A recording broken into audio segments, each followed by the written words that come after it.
जितिन को धमकाने के बाद तुरंत ही गोपी शंकर ने उन किसानों को इशारा करते हुए कहा, खड़े खड़े देख क्या रहे हो, पकड़ो इन दोनों को। एक मिनट रुको। जैसे ही गोपी शंकर ने उन किसानों को ऑर्डर दिया, वैसे ही एक आवाज चिल्लाते हुए बाहर निकली, तुम लोगों को कुछ भी करने की जरूरत नहीं है, मैं खुद उस पुरानी हवेली के कैद खाने में जाने के लिए तैयार हूं।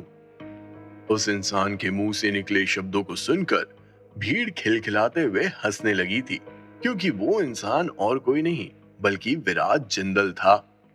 क्या बात है लड़के, मतलब तुमने सोच ही लिया है कि तुम्हें क्या करना है।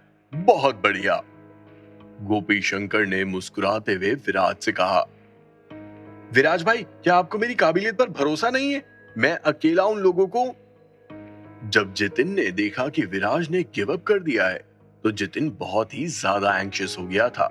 इससे पहले कि जितिन अपनी पूरी बात खत्म कर पाता, विराज ने अपना हाथ उसके कंधे पर रखा और थपथपाते हुए बोला, इसकी कोई जरूरत नहीं है, मैं किसी को भी नुकसान नहीं पहुंचाना चाहता हूं। हमें इन लोगों को एक और मौका देना चाहिए। लेकिन ये जितिन और भी बहुत कुछ बोलना चाहता था, लेकिन जब जितिन ने विराज का ये एटीट्यूड देखा, तो जितिन पूरी तरह से शांत हो गया था। ये मवाली अभी भी बड़ी बड़ी बातें कर रहा है, मौका तो हमने इसे दिया है, ये हमें मौका कैसे दे सकता है? एक किसान ने टॉन्ट मारते हुए कहा, पहले मुझे इस लड़के पर दया आ रही थी और मैंने सोचा था कि इस लड़के की तरफ से मैं माफी मांग लूंगा, लेकिन इस लड़के का एटीट्यूड देखकर तो मुझे लगता है कि इसे पुरानी हवेली की सख्त से सख्त सजा की जरूरत है। जैसे ही दूसरे किसान के मुंह से ये शब्द बाहर आए, वैसे ही सभी लोगों के सर ऑटोमेटिकली हिलने लगे थे। सभी की नजरों में विराज जिंदल होपलेस साबित हो गया था। विराज ने भीड़ की बातों को पूरी तरह से नजरअंदाज किया और उस गोल्डन कलर के बाल वाली लड़की की तरफ बढ़ते हुए बोला, ब्यूटी, इससे पहले कि मैं पुरानी हवेली में जाऊं, मैं तुमसे कुछ लेना चाहता हूं जो असल में मेरा है। विराज के मुंह से निकले शब्दों को सुनकर पूर्वी पूरी तरह से कंफ्यूज्ड हो गई थी। उसे विराज की बातें समझ नहीं आ रही थी। तुरंत ही उसने अपना मुंह खोलते हुए कहा, यू इडियट, मेरे पास तुम्हारा कुछ भी नहीं है, तुम मुझे ऐसे क्या देख रहे हो? ये बोलने के बाद पूर्वी विराज को नफरत भरी नजरों से देख रही थी। मेरे पैसे तुम्हारे पास हैं, क्या तुम मुझे मेरे पैसे नहीं लौटाओगी? जैसे ही विराज के मुंह से ये शब्द बाहर आए, वैसे ही उस गोल्डन कलर के बाल वाली लड़की की बोहें ऊपर की ओर उठी और उसने जोर से हंसते हुए कहा, मैंने तुमसे पैसे उधार लिए हैं? अरे अपनी हालत तो देखो फटीचर, तुम्हें क्या लगता है कि यहाँ मौजूद किसी को भी भरोसा होगा कि मैंने तुमसे पैसे उधार लिए हैं? जिस तरह से पूर्वी ने विराज का मजाक बनाया, उस हिसाब से अगर विराज की जगह कोई और होता तो उसका खून खौल जाता, लेकिन विराज के साथ ऐसा नहीं हुआ था। विराज को बिल्कुल भी गुस्सा नहीं आया, बल्कि उसने अपने दोनों कंधों को ऊपर उठाते हुए कहा, अगर मैं गलत नहीं कह रहा हूं तो तुमने ही तो थोड़ी देर पहले अनाउंस किया था ना कि जो कोई भी विराज जिंदल को ढूंढ के लाएगा उसे तुम 20,000 रुपए दोगी। तो देखो, मैंने खुद ने अपने आप को ढूंढा, क्या तुम मुझे वो 20,000 रुपए नहीं दोगी? You idiot. पूर्वी ने सपने में भी नहीं सोचा था कि विराज इतना शेमलेस होगा कि वो उससे 20,000 रुपए देने की बात करेगा। चूंकि वो इस सवाल के लिए तैयार नहीं थी, इसीलिए उसे समझ नहीं आ रहा था कि वो इस बात का क्या जवाब दे। ब्यूटी, अब तुम अपनी बात से पलट रही हो। जो वादा तुमने पूरे गांव के सामने किया था, क्या उस वादे पर अब तुम खरी नहीं उतरोगी? लोगों को ऑनेस्ट होना चाहिए। हमारे गांव के बड़े बुजुर्ग कहते हैं कि हमें जिंदगी में कभी भी झूठ नहीं बोलना चाहिए, वरना आपकी होने वाली औलाद अंधी पैदा होती है। क्या तुम चाहती हो कि आगे आने वाले फ्यूचर में तुम्हारी औलाद भी? इससे पहले कि विराज अपनी बात खत्म करता, पूर्वी ने उसे बीच में ही चिल्लाते हुए कहा, शट अप। और इसी के साथ पूर्वी ने अपनी जेब से 20,000 रुपए बाहर निकाल ले और उन्हें विराज के मुंह पर फेंकते हुए बोली, इडियट, मवाली, ये रहे तेरे पैसे, ले खा ले इन पैसों को। हवा में लहराते हुए उन 2,000 रुपए के नोटों को देखकर तुरंत ही विराज ने जितिन से कहा, जितिन, उठाओ इन्हें। जैसे ही जितिन ने विराज के मुंह से ये शब्द सुने, वैसे ही जितिन ने कहा, ठीक है भाई। और इसी के साथ वो उन नोटों को उठाने में लग गया था। विराज और जितिन की हरकतें देखकर भीड़ वालों का परसेप्शन और भी ज्यादा रिफ्रेश हो गया था। एक तो पहले विराज ने एक लड़की को कपड़े बदलते हुए देखा, फिर जितिन ने उन लोगों के साथ मारपीट की, फिर विराज पूर्वी को बुली करने लगा और अब तो विराज ने उस लड़की से 20,000 रुपए भी निकाल लिए। ये सब देखकर भीड़ को बहुत गुस्सा आ रहा था और भीड़ में मौजूद लोग अब विराज के खिलाफ नारे लगाने शुरू कर चुके थे। कारावास, कारावास, इस लड़के को कैद में डालो, कैद में डालो, कैद में डालो। कुछ ऐसे नारे लगना शुरू हो चुके थे। जल्दी विराज और जितिन को गांव के मुखिया पहाड़ी के नीचे बनी पुरानी हवेली में ले जाया गया। हालांकि उसे पुरानी हवेली कहते थे, लेकिन वो हवेली बिल्कुल भी बड़ी नहीं थी। देखने में भी और असल में भी वो हवेली छोटी सी थी। चलो चलो अंदर चलो, पिकनिक मनाने आए हो क्या? ये बोलते हुए अलीबाग गैंग के किसान ने धक्का देते हुए विराज और जितिन को उस पुरानी हवेली के छोटे से डिब्बे जैसे कमरे में बंद कर दिया था। उस कमरे में पूरा अंधेरा था। विराज और जितिन एक दूसरे को देख भी नहीं पा रहे थे। विराज की ये हालत देखकर गोपी शंकर के चेहरे पर हंसी आ गई थी, लेकिन अपने मुंह को शांत रखते हुए गोपी शंकर ने ऐसी वैसी कोई हरकत नहीं की, लेकिन तुरंत ही अपनी अकड़ का जादू दिखाते हुए बोला, अंधेरे में कैसा लग रहा है शक्तिमान? अंधेरा कायम रहे। वैसे तुम्हें लॉकअप में डालने से पहले थोड़ा बजाना चाहिए था, यही सजा का असली उसूल है। लेकिन जब मैंने देखा कि तुम पहले से ही बहुत कमजोर हो और यहाँ रहने के बाद और कमजोर होने वाले हो, तो मैंने उस आइडिया को ड्रॉप कर दिया। मेरा दिल इतना भी खराब नहीं है। इसीलिए मैंने तय किया है कि तुम दोनों इस कमरे में 3 दिन रहने वाले हो। अगले 3 दिनों तक मेरे आदमी इस पुरानी हवेली पर रहेंगे, जो तुम दोनों पर नजर रखेंगे। अगले 3 दिनों तक तुम्हें सिर्फ पानी दिया जाएगा। अगर तुम दोनों सही सलामत रहे तो 3 दिन बाद तुम्हें यहाँ से आजाद कर दिया जाएगा। लेकिन अलीबाग गांव से तुम्हें हमेशा के लिए बाहर कर दिया गया है। अब तुम्हारा अलीबाग गांव से कोई रिश्ता नहीं है और अब दोबारा यहाँ आने की हिम्मत मत करना।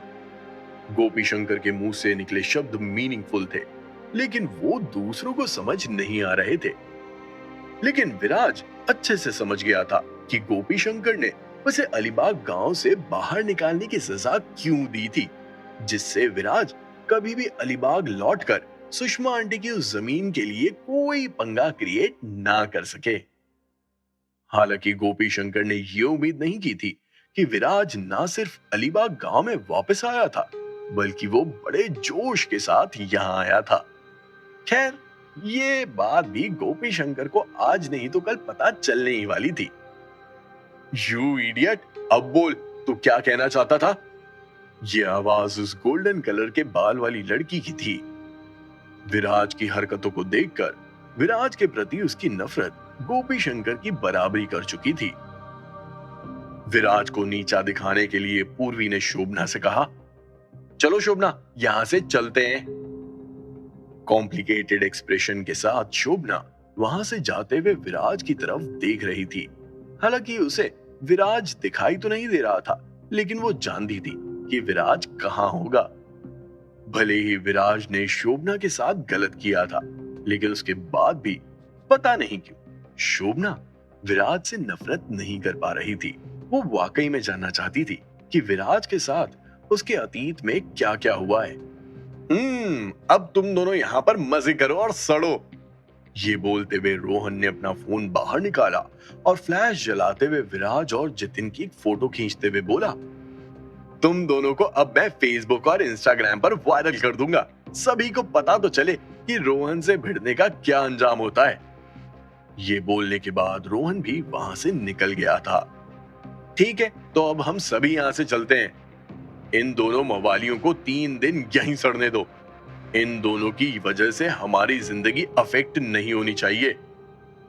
ये बोलते हुए गोपी शंकर भी वहां से निकल लिए और उनके पीछे एक एक करके सब लोग बाहर आ गए थे। सिर्फ 2 सिक्योरिटी गार्ड्स को वहां पर तैनात रहने के लिए कहा गया था। जब पुरानी हवेली से सभी लोग चले गए तो पुरानी हवेली अचानक से बहुत शांत हो गई थी। विराज और जितिन एक दूसरे को देख नहीं पा रहे थे, लेकिन अंदाजे से उन्हें एक दूसरे के बारे में सब पता चल रहा था। उस कमरे में गंदगी थी, इसीलिए दोनों को ही थोड़ा अजीब लग रहा था, लेकिन कुछ मिनटों बाद दोनों को वहां रहने की आदत हो गई थी। विराज भाई, मुझे अभी भी समझ में नहीं आ रहा है कि आपने एक बार भी रेजिस्ट क्यों नहीं किया। जितिन से रहा नहीं गया और उसने विराज के सामने ये सवाल पूछ डाला था। हालांकि ये सवाल तो उसे बहुत पहले ही पूछ लेना चाहिए था, लेकिन जैसे तैसे जितिन कंट्रोल करके बैठा था। जब वो आउट ऑफ कंट्रोल हुआ तो ऑटोमेटिकली उसके मुंह से ये सवाल भी बाहर आ गया था। जितिन का सवाल सुनकर विराज की दोनों भौहें ऊपर की ओर उठी और चौंकते हुए विराज ने कहा, रेजिस्ट? मैं रेजिस्ट कैसे कर सकता था? क्या तुम अकेले 100 लोगों को संभाल सकते थे? मैं शायद 100 लोगों को तो नहीं संभाल पाता, लेकिन कम से कम मैं गिव अप तो नहीं करता। जितिन अभी भी अनकन्विंस्ड नजर आ रहा था। जितिन, हो क्या गया है तुम्हें? आखिर बात क्या है? देखो, मैंने पहले इससे भी बुरा वक्त देखा है और एक मर्द होने के नाते मैं सहन कर सकता हूँ। इससे कोई फर्क नहीं पड़ता है कि मैं कितना ही अमीर और पावरफुल ही क्यों ना हूँ, लेकिन मुझे हमेशा से धरती पर रहना ही पसंद है। अगर मैं आसमान में उड़ूंगा तो आज नहीं तो कल धरती पर ही आकर गिरूंगा और गिरने के बाद मेरे पास कुछ भी नहीं रहेगा। तो ऐसे काम क्यों करने हैं? विराज के मुंह से निकले शब्दों को सुनकर जितिन अपना सिर खुजाते हुए बोला, विराज भाई, मुझे आपकी बातें कभी कभी समझ में नहीं आती है। पता नहीं कैसे कैसे रीजन देते हो, लेकिन मुझे ऐसा लगता है कि जब मौका मिले तो हमें एक्ट करना चाहिए, वरना उसके बाद चांसेस नहीं मिलते हैं। पता नहीं विराज इन गांव वालों का क्या उद्धार करना चाहता था, लेकिन अभी की सिचुएशन को ध्यान से देखा जाए तो पूरा गांव, भले ही गांव की आबादी 200 से 300 ही थी, लेकिन पूरा गांव विराज के खिलाफ था, सिर्फ एक इंसान को छोड़कर, और वो थे दीनू काका, जिनकी अपनी बीवी के सामने जुबान नहीं चलती थी। ऐसे में विराज और जितिन का सपोर्ट करने के लिए पूरे गांव में और कोई भी नहीं था, और यही परेशानी जितिन को खाए जा रही थी। जितिन इस परेशानी को देख सकता था, लेकिन क्या विराज इस परेशानी को नहीं देख पा रहा था? ऑफ कोर्स देख पा रहा था। विराज अलीबाग गांव को एक और मौका देना चाहता था और साथ ही साथ अपने आप को भी मौका देना चाहता था। हालांकि इस अलीबाग गांव में ज्यादातर सभी लोग सेल्फिश थे, लेकिन ये वही जगह थी जहां विराज ने अपना बचपन देखा था। लगभग 5 से 6 सालों तक विराज इस गांव में रहा और बीच बीच में आता जाता रहा। अगर सुब्बू अंकल और सुषमा आंटियों से लेकर इस गांव में नहीं आते तो विराज कब का मर चुका होता। विराज जानना चाहता था कि क्या इस गांव में उसके रहने की होप अभी भी जिंदा है या नहीं। साथ ही साथ विराज ये भी जानना चाहता था कि क्या दीनू काका के अलावा इस गांव में कोई और भी है जो विराज को पसंद करे और उससे रिश्ता बनाने की कोशिश करे। हवेली में अंधेरा होने के कारण सिक्योरिटी गार्ड्स ने मशाल जला दी थी और इसी के साथ विराज और जितिन का कमरा भी हल्की रोशनी से भर उठा था। विराज का ध्यान उस दीवार पर गया जहां पर अलीबाग गांव के एंसेस्टर्स की रैंकिंग लिखी हुई थी और साथ ही उनकी कुछ तस्वीरें भी थी। जगह जगह दीवारों पर छेद थे जहां से लाल चींटियां अंदर और बाहर का खेल खेल रही थी। क्या विराज और जितिन अगले 3 दिनों तक ऐसे ही इस पुरानी हवेली में रहने वाले थे, या फिर विराज और जितिन को कोई बचाने आएगा? अगर कोई बचाने आएगा तो वो कौन होगा? दीनू काका, शोभना, या फिर खुद गोपी शंकर? आखिर विराज गांव को मौका क्यों देना चाहता था? विराज इन गांव वालों के लिए क्या करना चाहता था? क्या विराज अपने मकसद में पूरा हो पाएगा? जानने के लिए सुनिए cash on my mind, only on pocket FM।